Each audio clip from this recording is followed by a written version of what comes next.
Have you ever heard that little voice inside your head? That quiet whisper that nudges you when you're about to make a decision?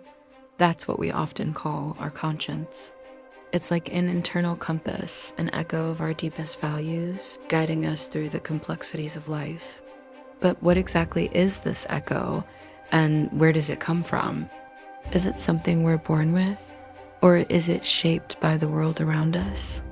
Today, let's explore the fascinating concept of conscience's echo.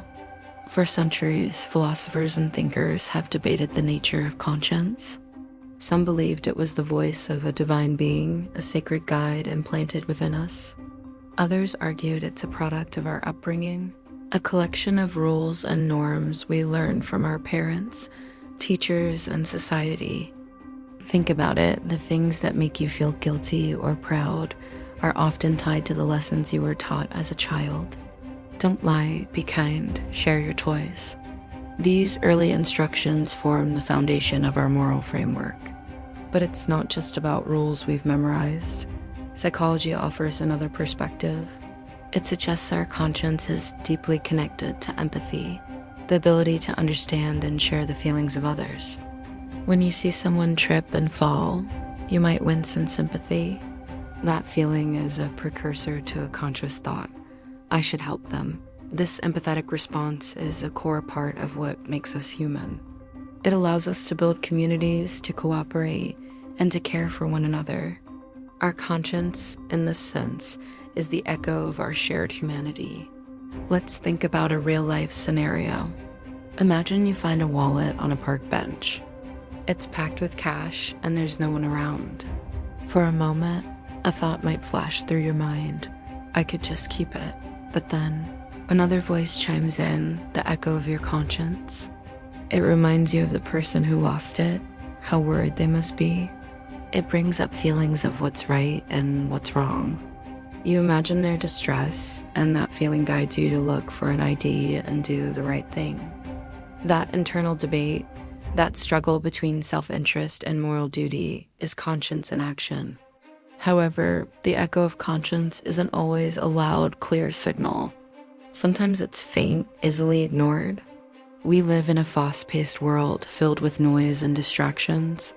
The constant pressure to succeed, to fit in, or to get ahead can sometimes drown out that inner voice. We might make choices we later regret, cutting corners or being unkind, simply because we weren't listening. We justify our actions, telling ourselves everyone does it or it's not a big deal. This is how we can slowly drift away from our own moral center. The echo becomes weaker and we risk losing our way. So how do we keep that echo strong? How do we tune back into our conscience? It starts with mindfulness and self-reflection. Taking time each day, even just a few minutes, to sit quietly and check in with ourselves can make a huge difference. Ask yourself, are my actions aligned with my values? Did I treat others with the kindness and respect I'd want for myself? This simple practice can amplify the voice of your conscience, making it a more present guide in your daily life. It's like tuning a radio to the right frequency. The signal has always been there. You just need to adjust the dial to hear it clearly. Another powerful way to strengthen your conscience is through your actions. Every time you choose to listen to that inner voice, you reinforce it. When you decide to tell the truth, even when it's hard, when you help someone without expecting anything in return, or when you stand up for what you believe in, you are actively training your moral muscle. Each right action makes the next one easier. It creates a positive feedback loop, where your conscience grows stronger and more reliable with every choice you make. It's not about being perfect, but about making a consistent effort to be better. Think of it like building a relationship with a trusted friend. Your conscience is that friend. You need to spend time with it, listen to it, and trust its guidance. Sometimes it will tell you things you don't want to hear.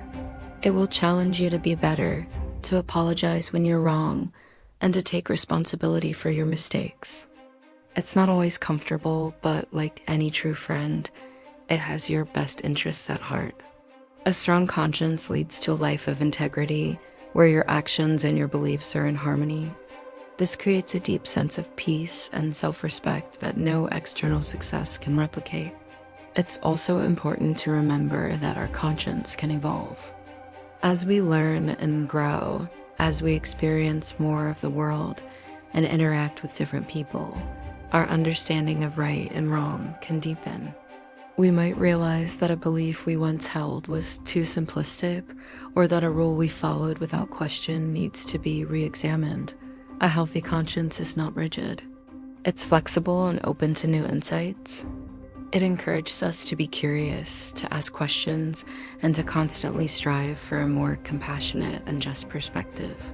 This continuous growth is what allows us to navigate the gray areas of life with wisdom and grace. In a world that often feels divided and chaotic, the echo of conscience is more important than ever.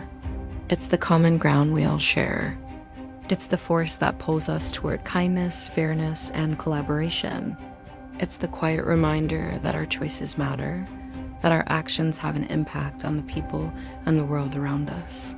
By learning to listen to that inner voice, we not only improve our own lives, but also contribute to a more compassionate and ethical society. So, the next time you face a difficult decision, take a moment. Pause, breathe, and listen. Listen for that quiet echo inside you. Trust that it will guide you toward the right path. It might not always be the easiest path, but it will be the one that leads to a life you can be proud of, a life of integrity and genuine connection. Your conscience is your most honest and loyal guide. Learning to hear its echo is one of the most important skills you can ever develop. Thank you so much for joining me on this exploration today. If this video resonated with you, please give it a like and consider subscribing for more content that dives deep into the things that make us human. I'd love to hear your thoughts in the comments below. Until next time, take care and listen to that inner voice.